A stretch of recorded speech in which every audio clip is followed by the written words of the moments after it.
So I think everybody knows Moni, but before we jump in, Moni, why don't you just kind of introduce yourself and tell everybody what you do in case they maybe don't know you, and then I'll jump in and do my little bit here.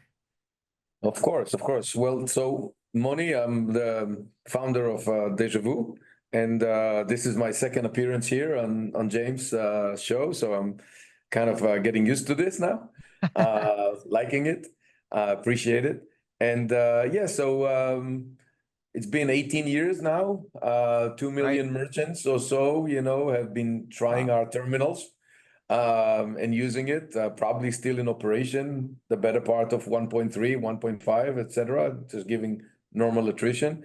Um, and very excited about providing technology to the industry, especially to the ISOs, the ISVs,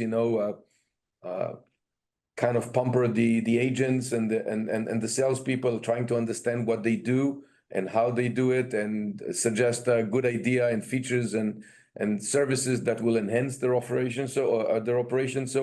Um, the company today has like uh, concentration in North America.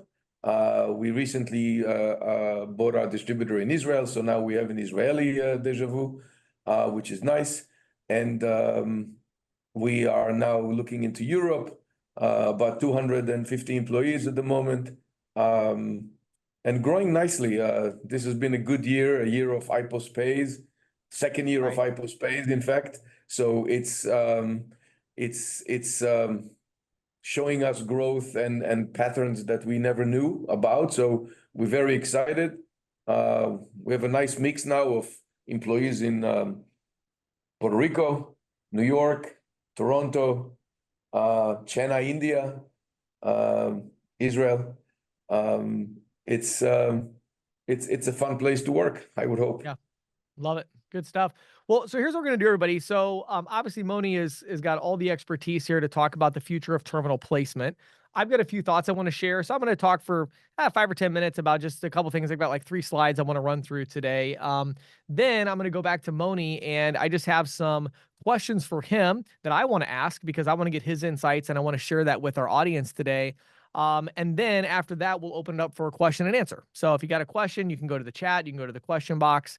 There is a nice little question box over on the side since we're doing the webinar version today. So you can put your questions in there.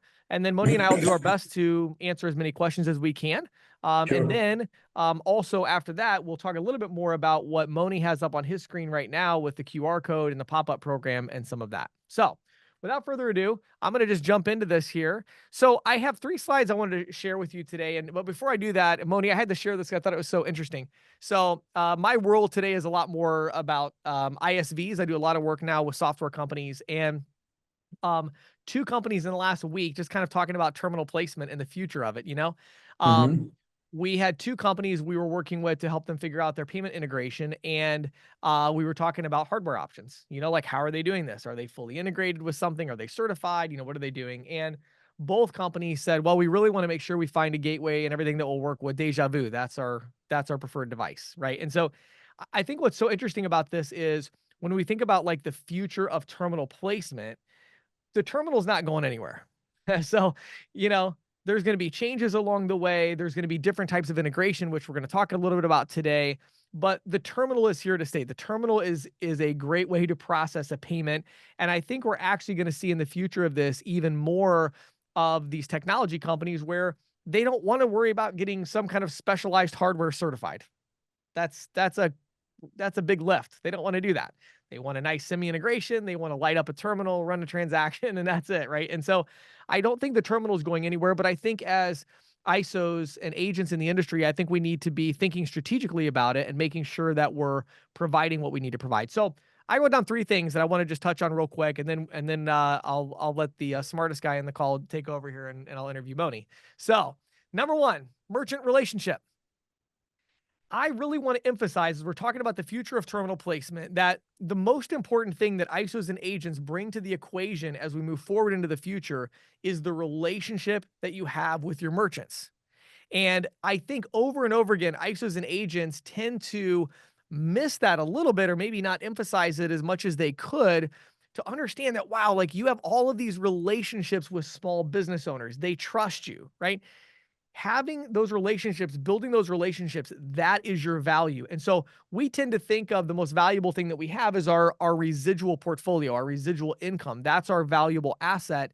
And while, obviously from a financial perspective, that's true, at the same time, we need to understand that, yeah, residual is valuable, but guess what? If you lose the relationship with the merchant, they can be taken away by an ISV, they can be taken away by another competitor. It is the relationship with the merchant and your thoughts around managing that relationship, keeping that relationship. That is where all your leverage and power is. Because at the end of the day, if you're an ISO, which, as we all know, stands for Independent Sales Organization, right? Or you're an agent, well, if you have these solid relationships, some of you have 800 relationships, 100 relationships, 75 relationships, all of a sudden you're going to have opportunities that are going to come up for you to work with software companies or to work with other strategic partnerships, but it's about those relationships and if you're keeping them. So I would really encourage you, as we think about the future of terminal placement, which sounds like, oh, this kind of high level idea. It's like, well, but it's about the relationship with the merchant. What does that merchant need? Are you trying to give the merchant what they need to maximize their business? So number one I have is merchant relationship. So, as we look at the merchant relationships that we have, how do we need to change the way that we're thinking about these merchant relationships? Well, Moni's going to talk to us in a little bit about gateway enabled devices and all that. And I think the word to me is omni-channel experience. We have to understand that the agents and the ISOs that are out in the field talking to businesses today, these businesses want and need an omni-channel experience. And so while I believe that the future of, the terminal is very bright, I think that's a great future for the terminal. I don't think that the future of the standalone terminal is very bright, meaning the standalone terminal that's not connected to a gateway. You can't send an invoice, you can't text an invoice, you can't log in and see things in the cloud. That type of device, I think it has a very limited, value point, because more and more, even the businesses that say, hey, we're great to just have the terminal, we don't even need integrated payments per se, but they do still want to do, maybe it's some additional services. They're going to have an event that they're going to go to. They're going to do, catering, whatever it is. They're going to want an omni-channel experience. And so as you think about when you're out selling merchants today, are you talking about that? Are you asking them, hey, how do you currently run payments? And are there ever situations where you wish you could take a payment, but you currently can't? Because all you have is this terminal and you wish you could take a payment because you're at a trade show or you're wanting to do a catering or whatever it is. And I think you would be surprised how many of your current clients even would say, well, yeah, it would be great if we had a gateway account. It'd be great if we could put a link on our website where people could go to a hosted payment page and buy this thing that we sell for $100. Whatever it might be. There's a omni-channel experience that we need to be thinking about. And again, that's just going to maximize that merchant relationship. Now they're using you with omni-channel. So now you're even more valuable and your relationship is even more valuable. Now, as we move beyond that kind of the omni-channel side, we then get into, of course, integrated payments, right? And so when we think about integrated payments, again, I think, and we'll have to do a podcast on this sometime, Moni, but I think there's maybe a misconception among ISOs and agents as they think about what it even means to integrate with a software company. I think often in their mind, they're thinking of, we need to integrate to their hardware. But that is very rarely the case. In point of fact, what you actually need is a partner like Deja Vu, and you need to be able to put a terminal there that's semi-integrated, right? And all you're going to do is you're going to provide the API docs to the gateway, to the software company. They integrate, and then they're going to do a semi-integration to a terminal. And so as we get into this next generation of integrated payments, that doesn't mean that you can't sell merchants. It just means that you need to understand the partners that you have and make sure you have the right partnerships and the right structure so that you can actually go up the chain. You have a merchant and, oh, wow, we can't sell them because they have this integrated solution that I can't sell. Call the software company and do the integration and work with them and get a partner like Deja Vu to provide that technology that they need. All right. So without further ado, I have a bunch of questions here for Moni, and we're going to kind of pick his brain a little bit today. So, Moni, I thought what would be helpful as we kind of kick this off is, can you just talk to our audience a little bit more about Deja Vu, the company? Because I think people, again, you kind of gave some of the highlights of the employees you have and the merchants, but talk about product. What are the core kind of segments you have for the products, and what are the kind of positions that they hold in the market today? Sure, James, thanks. So, by the way, you raised some great points and I marked them down. And as we're gonna go through the conversation, I'm gonna have to disagree a little bit here and there. So this is Go gonna right be an ahead. interesting, it's gonna be an interesting discussion. The company product is pretty much divided into, I would say, three. Okay. We have what we call the in-person devices, the in-person terminals. The breed that you say that in time, you know, will no longer be. So here's my point on that one. 65% of Deja Vu sales this year will be those terminals. Some Right. of it Android, some of it actually even Linux terminals. And then the other branch is the gateway, you know, branded terminal, gateway driven. And those are the P terminals and also some Q terminals. And those ones are actually indeed catching up. I mean, what we've able to shift, and your point was on target there, in 2.5 years, we shifted 35% of our business to that product line. Right. And I'm talking about 18 years and add another 14 years before that of Lipman. So, you Right. know, at speed, record time, we definitely going in that direction. But there are still partners Of course. that would not engage that way. Okay. Right. And then the other elements is obviously all the other services. The gateway got us into e-commerce and web cards.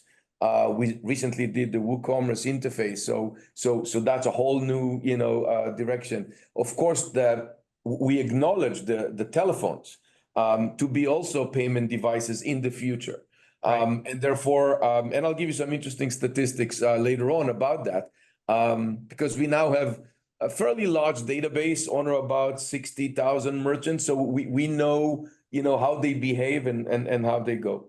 Right. And then, of course, the other element of the company is obviously our systems.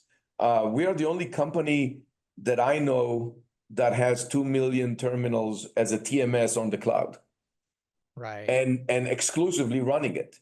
So all our clients basically trust us to be reliable, to provide them fair and honest, you know, services and keep their integrity. And we've been doing it for the last 32 years. So that's unique about the way the company operates. We recently added a line of unattended device kiosks, the D22, we call them. They come with actually a device that comes from WizardPOS, and we've assembled it into their kiosk, and it's a very nice offering, and we believe there's a market to it. In fact, one of the things that we do is now we put an interface to a startup company that actually created a very smart gateway for unattended devices. So, you know, MDB connection, all the connections to the vending machine, the existing vending machines, because that's another segment that we need to approach. Overall, the company is fully committed to service. So if you look at our mix of employees, we have about 40 help desk people, you know, and we have about 130 to 140 R&D people.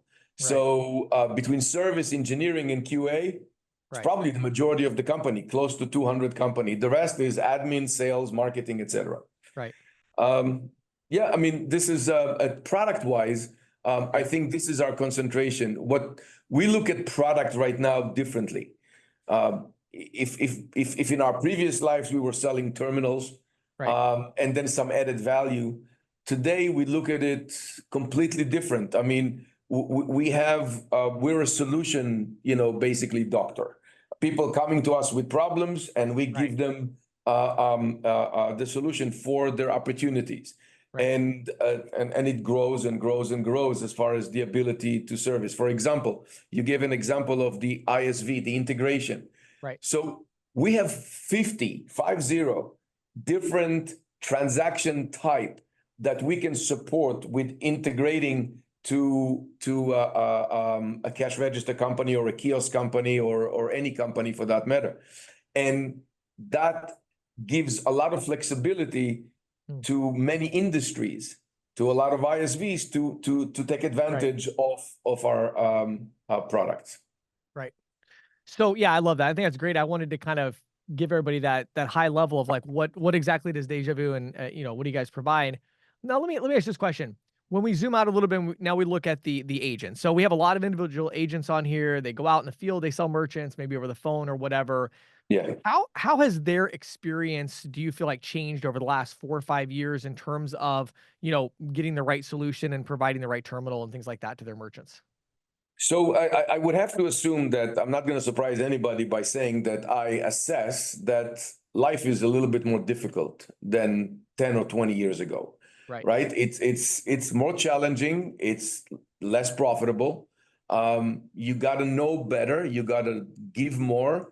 You got to earn less. You got to stay competitive. There's a lot of offering. And so I think the agent needs to measure the usability of his vendor by the time it takes he or she to, one, understand the product, install the product, and service the product. Right. So obviously he needs to sell the product too.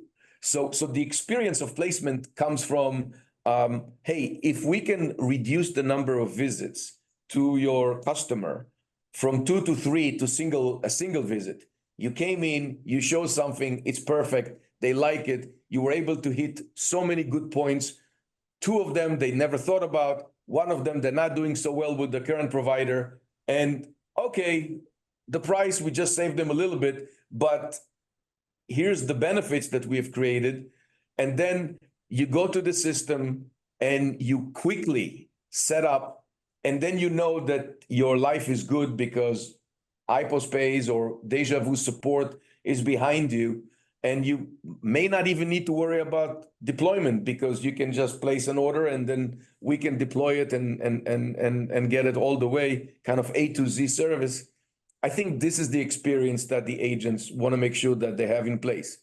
Sure. The other thing is consistency. I mean, you don't want to change all the time.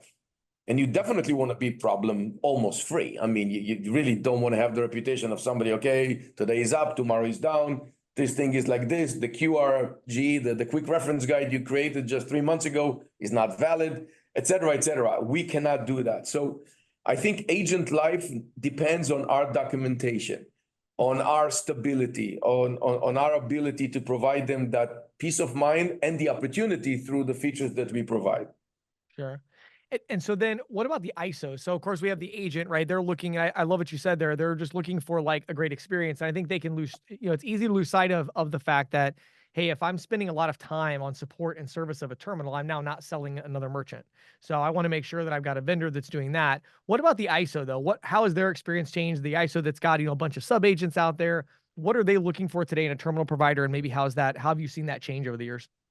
So I think fundamentally, first of all, again, as I said, I mean, I tell my kids always that, God should give you the opportunity.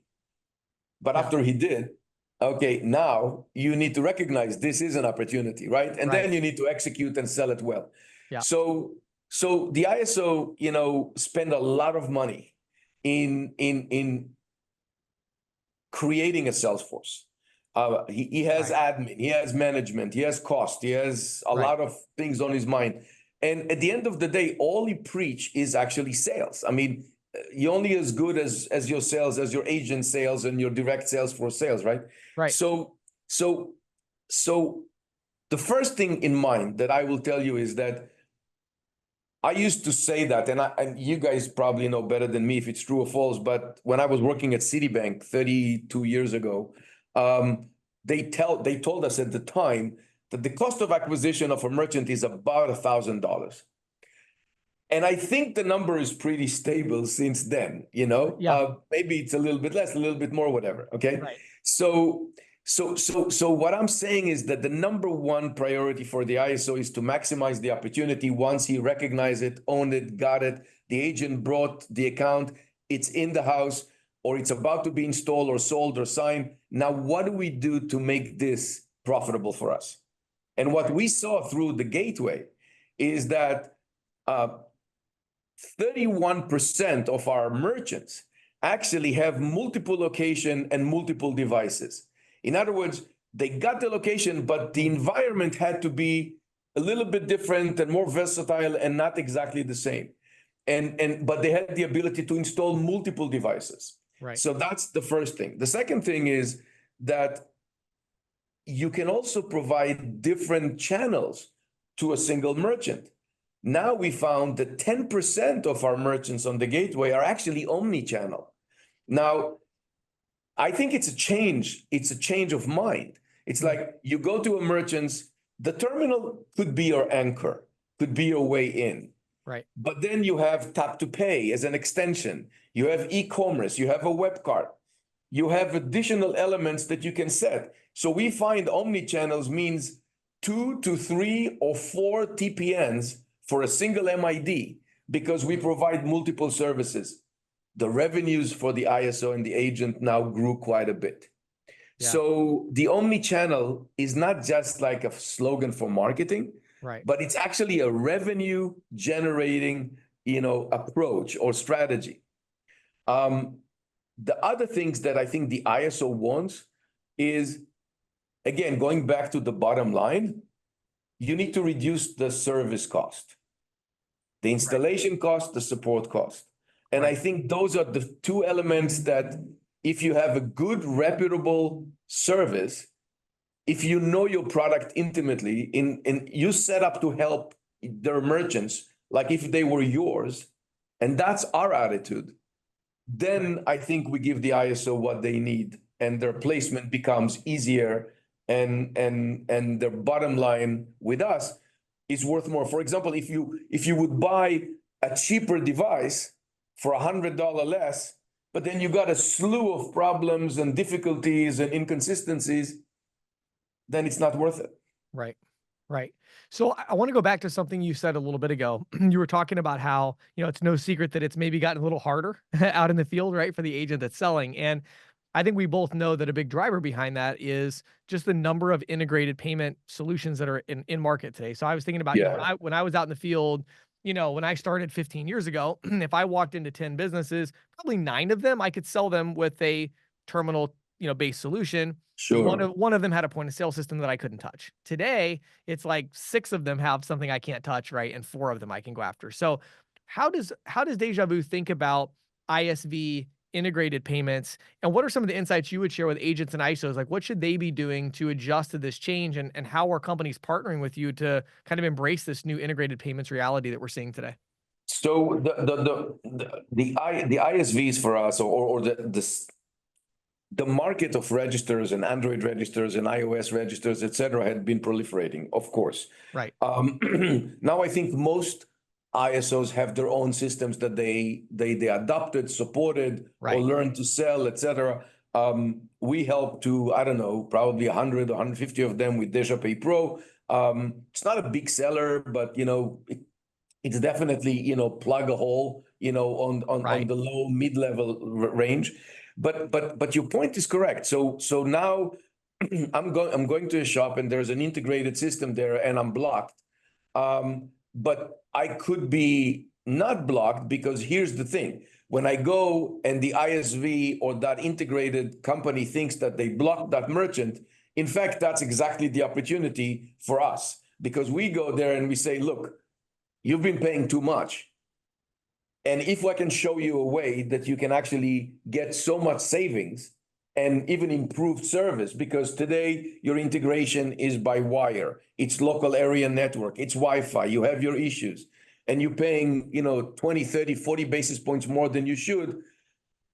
I got this solution for you where I give you a RESTful API or I talk to your integrator and we do an integration, and within days, you can actually adopt the best Android equipment with the most easy interfaces, and I'll be able to see all your transactions, and I'll be able to be on top of your transaction, and I'll be able to give you so many benefits of maneuvering your transaction, adjusting your tip, doing the refunds, whatever you need to do.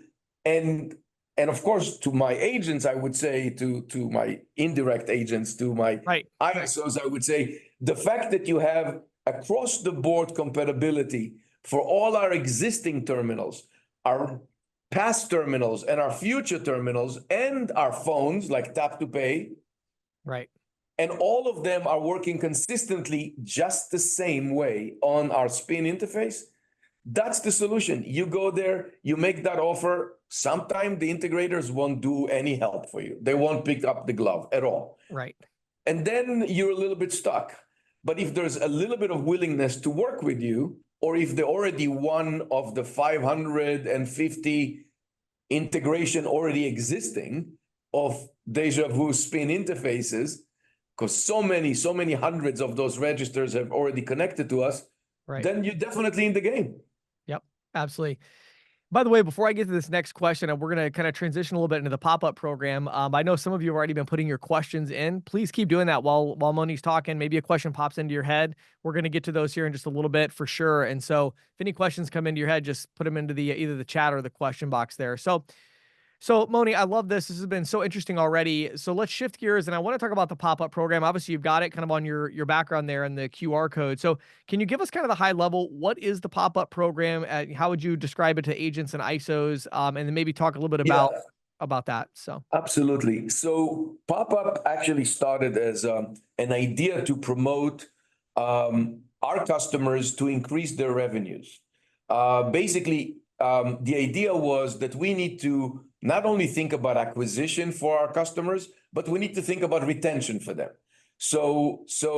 And obviously there's a nice benefit to us if they engage in improving the experience of their existing merchants. Right. So we started with our own devices. We said, look, we have 1.2 million, Castle devices out there. And then we have like 300,000, Android devices, but we've integrated this new P line to the gateway. And if a merchant liked the benefits, could be explained of the benefit of moving to that platform, our role is to enable it. And therefore we said, listen, let's give them a cost plus approach to replace or to upgrade existing devices.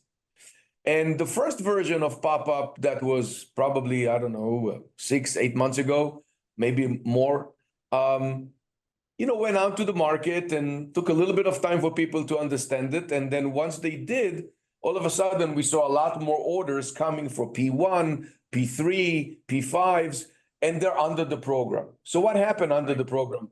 You get a discount price. All you need to do is to tell us, the TPN. We know it's an existing device, existing merchant, and you're upgrading one of our equipment to a different equipment, and you provide them the better service, which is the gateway. So that's how it started. And then, as I said, gradually the success increased. Now, what I also said is, at that time, we had ISOs that came and say, hey, but I got, and I won't mention names, I got this manufactured terminals too, and they are actually live operating merchants, and I would like to use because what do we do with the old equipment? Nothing. Right. We don't even get it back.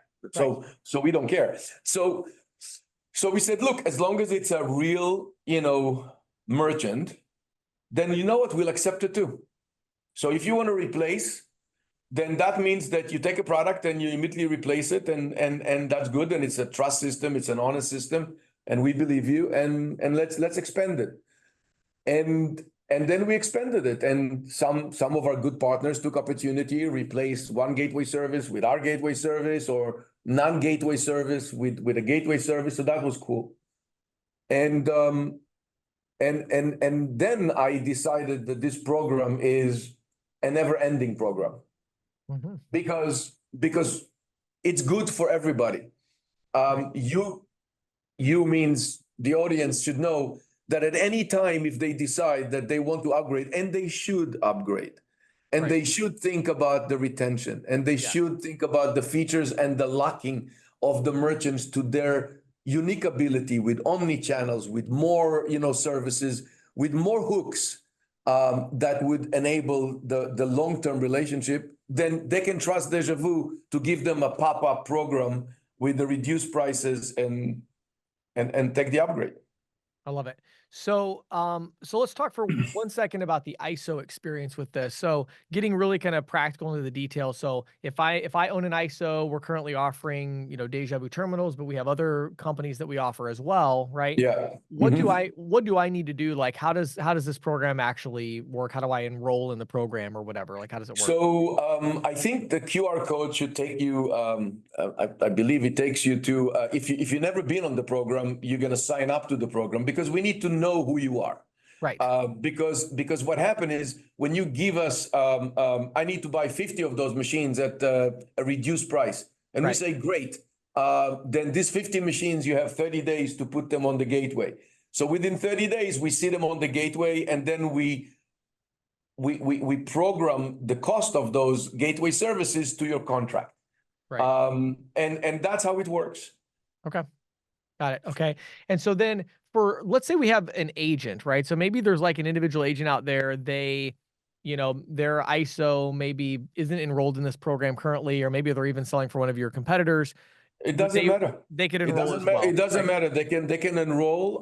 They can Okay. enroll. Anybody can enroll. I mean, listen, we don't check relationship of people that, today we have 867, that's the exact number, resellers on the gateway. So, Right. I don't know exactly what their affiliation with Of their course. master groups and whatever. So from our perspective, if you're an entity that we know and we Right. can send you a bill at the end of the month for gateway Right. services, you're 100% ready to take the pop-up program and take advantage of it. I love it. And just one more time, let's clarify for a second, just a little bit on the feature side. So for those that are kind of like, well, what does this mean? The gateway, so I have a terminal and then it also has a gateway. What are the most commonly used features of a merchant that today says, well, they don't have the gateway option, they just have the standalone, right? So now they all of a sudden have the gateway. What are you seeing are the most commonly used features for merchants that upgrade and now have this additional functionality? So the gateway features now can go from QuickBook integration to our feed, new service called Feed, Deja Vu Feed, which is data services that we can provide right after the transaction has been performed or the settlement has been performed. We send the data. We have it also on Denovo.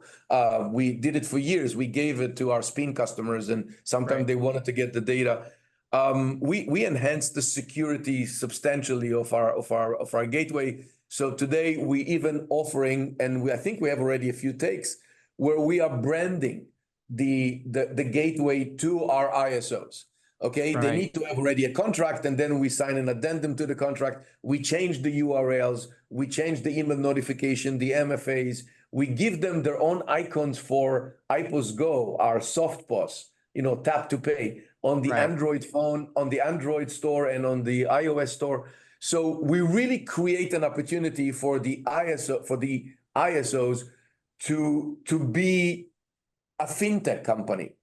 And that actually, if you allow me just a regression for a second, Yeah, to please. a comment that I wrote in the beginning, you said the terminals are forever. And here's a guy who knows terminals. Yeah.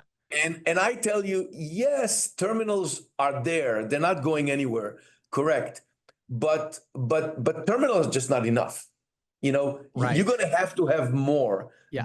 than a terminal, and enhance, the omni-channel and Right. and all of those good stuff.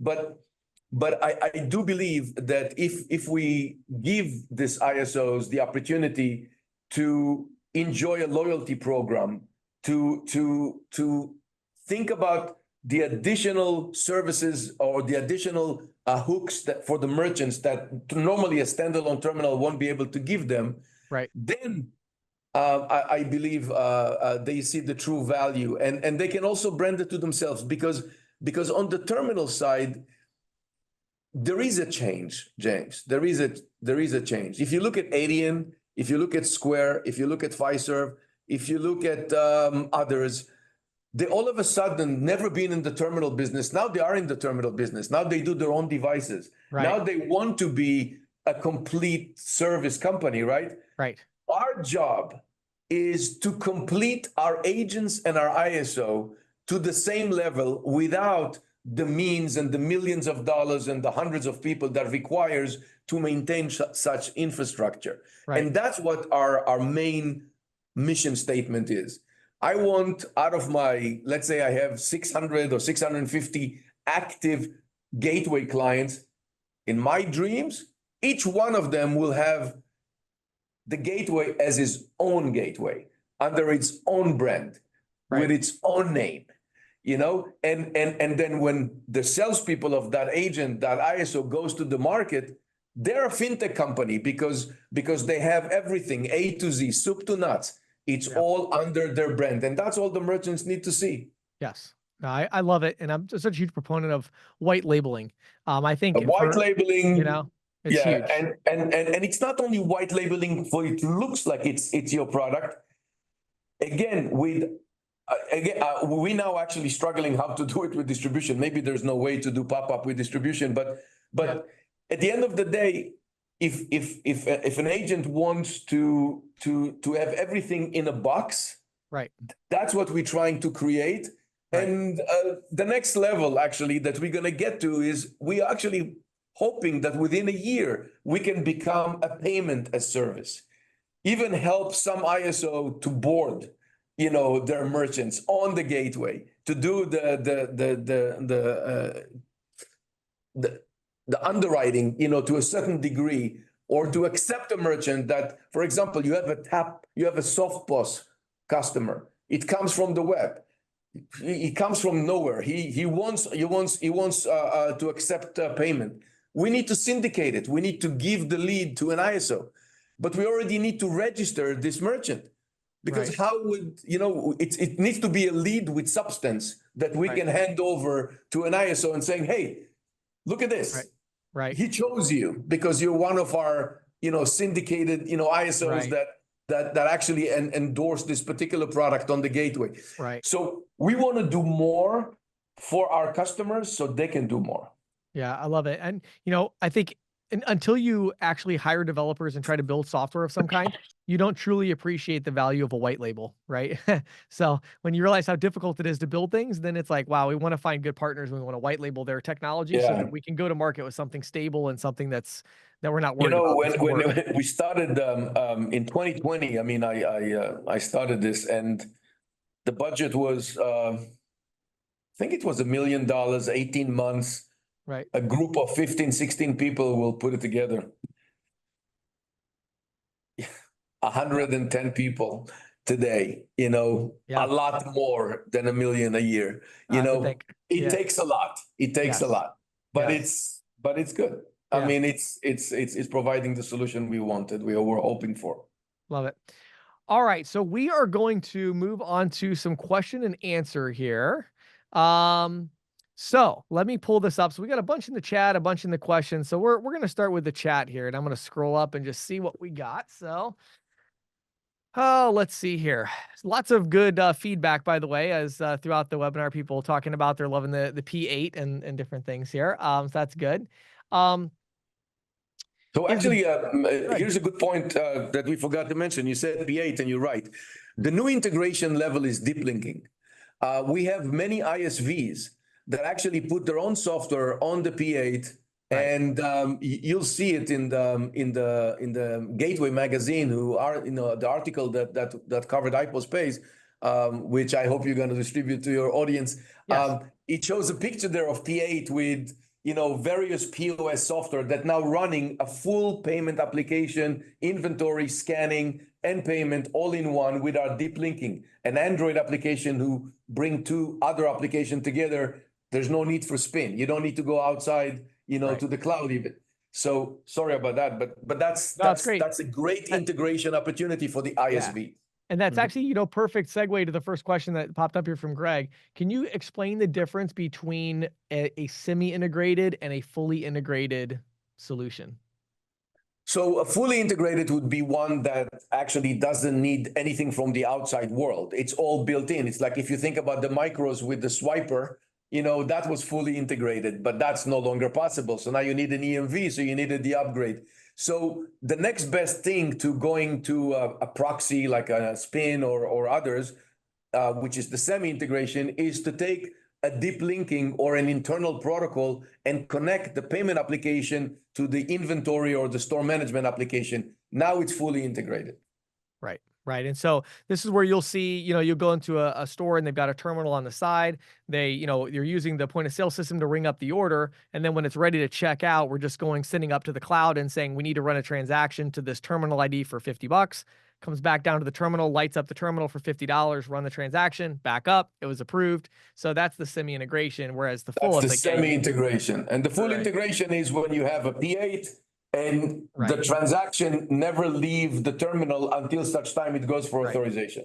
Right. And I think Moni, for me, the thing that was interesting is I've learned over the last couple of years that software companies don't really care very much about that, meaning they're fine with semi-integration. Most of them, a lot of them don't care. They like it's a little easier to build out. By the way, this will be recorded. Several people asked that.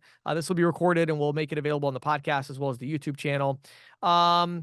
Let's see here.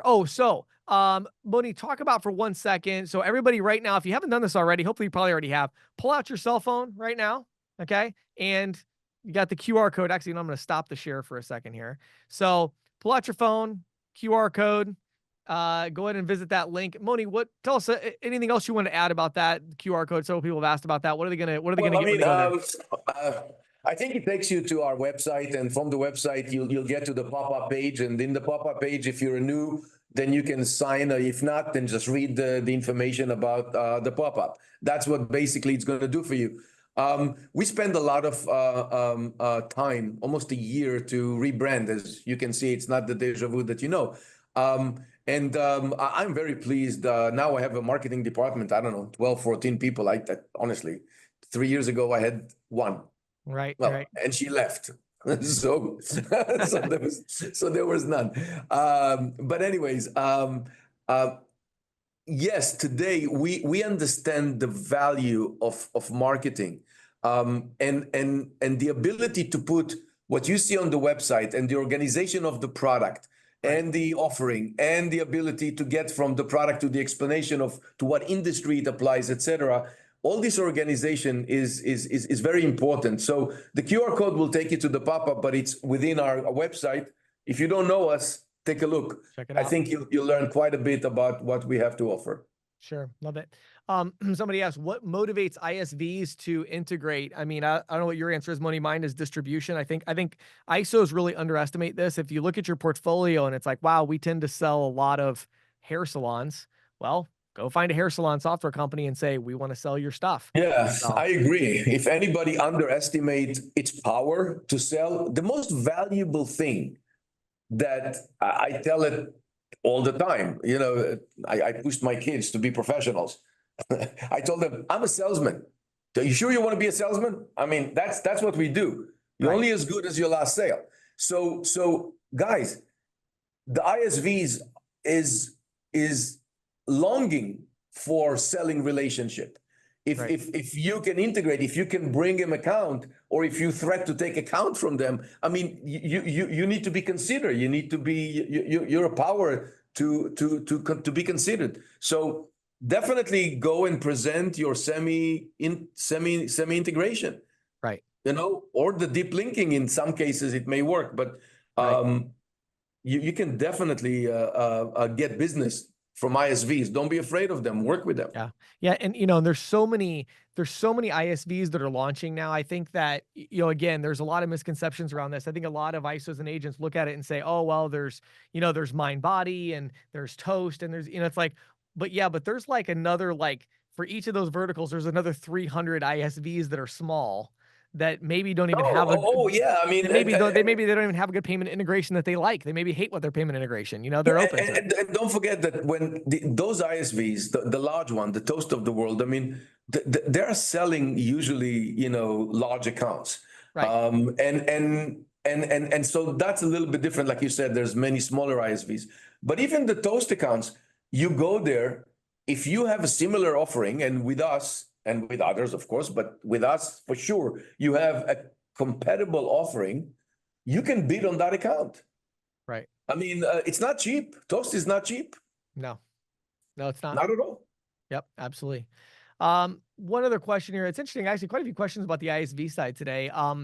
If let's say you have an ISO and they get an ISV, but they've never done a deal like that, they don't understand kind of the integration side of the gateway, the terminal, and all that. Is that something DejaVu will work to support to like work with the ISV? They don't need to worry about it one bit. All they need to do is refer the ISV to us, and then they take it. It's fairly, simple, and we take the relationship. We have technician and tech support and engineers to help the ISVs, and we keep doing couple of dozens a month. It's like there's always work of new ISVs. They always interface, and they want option too, by the way. I mean, right. The ISV, if they only migrated, let's say they did an interface to X, that means they are limited to that X interface. But if they have multiple, they can shop.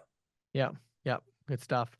Yeah, there's so much other stuff in here. Just good feedback on DejaVu. Support times are really good, resolving issues, et cetera, et cetera. So lots of good feedback in here, Moni. Thank you.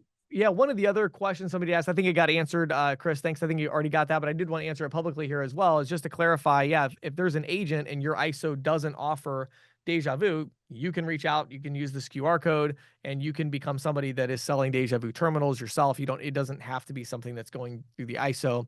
Talk a little bit about that though, Moni, as far as for an agent, of course, they wouldn't want to do their own deployment potentially, right? So talk about how that they might be able to use, because I know some of the ISOs, of course, they get the terminals in bulk, they do their own deployment. But if I'm a real small shop, I don't want to do that. Talk about how DejaVu works with maybe the real small ISO individual agent. Right. Actually, if I give you my business, I mean, like in a quick synopsis, my rivals can listen. That's no problem. 30% of our business is distribution. 30% is very large, and fairly sizable ISOs. But 40%, the majority of our business and the best business for us from many aspects is actually the small guys, because that's what we do. Right. So yes, part of our services is our logistics services. And in fact, we are opening a new logistics service in Las Vegas to service the West Coast this year. Sure. We're going to have warehouse and inventory and deployment people and everything that we do in New York until 3-4 o'clock. We can continue and do until 7-8 o'clock in the West Coast.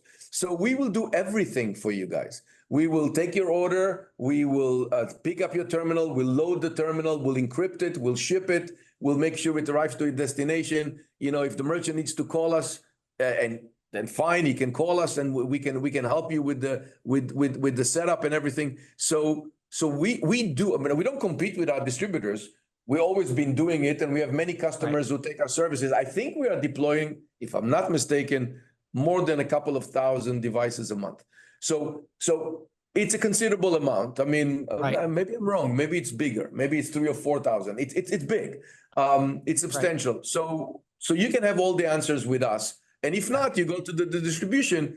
Distribution will do the same service. They'll take the load from us. They'll take the RKL through the procedure that they know how to do with us. Right. That works too. But pop-up is slightly different, because pop-up, you need to be a gateway customer. So we need to know that you're a gateway customer. The problem is distribution don't know to identify you as a gateway customer. So pop-up, you need to come with us. Got it. Love it. Great. Well, we're going to be respectful of everybody's time. I think there's a few other questions, but I think we got everybody kind of generally answered here. Moni, any kind of final words that you want to say as you're thinking about the future of terminal placement, the future of what you guys are doing with DejaVu, and how you're partnering with ISOs and agents? You've already given us so many insights. Any last words of wisdom you want to share with us today? I agree with your original statement, your opening statement, that the market is evolving toward gateways. I tried to avoid it too many years. I made a mistake. And when I realized that I needed it and the industry needed it, and they needed an independent, gateway, somebody who is not involved in acquiring, who will always help you, who used to help everybody, had thousands of customers. So then I decided to play, and I see the shift. So I agree with you, but I want to remind everybody, despite this is a pop-up and it's about gateway, I want you to know that you can have a smart terminal, such as Right. WizardPOS QD terminals, and with the spin, the semi-integration, it could be as valuable as anything. Of course, the gateway, because of the omni-channel, is preferable, and because of the speed in which we can develop new features and new services and loyalty program and different programs. These are important factors that you agents and ISO needs to consider when you depend. But the most important thing, and I'll finish with this, at the end of the day, this is a game of value, right? Yes. Everybody creates value, valuation, and eventually they want to sell their portfolio and make the most money. Gateway portfolio, feature-rich portfolio, versatile in option, multi-location, multi-devices. This kind of portfolio, one that could be switched overnight to another processor just because you decided, this is what you need to strive and get, and you need to make sure that the retention level is as highest as possible. And we help you with retention because we build the wisdom and the power and the level of service so your merchants will be happy. And they won't be able to be kind of looking around too much because your competitor is going to knock on their door. You better have something that they cannot replace. I love it. Moni, it's been a real pleasure having you on again. I always appreciate you sharing your insights. Again, for anybody that missed out, get your phone out. Your last chance right now. I'm about to end it. So you got to get that QR code that's sitting there right by Moni. So make sure you got that. But Moni, thanks so much for your time today. Really appreciate it. Thank you, everybody, for joining us today. And again, we'll make sure the recording is available as well if you want to check it out again or rewatch some of it. So thanks, Moni. Thanks, James.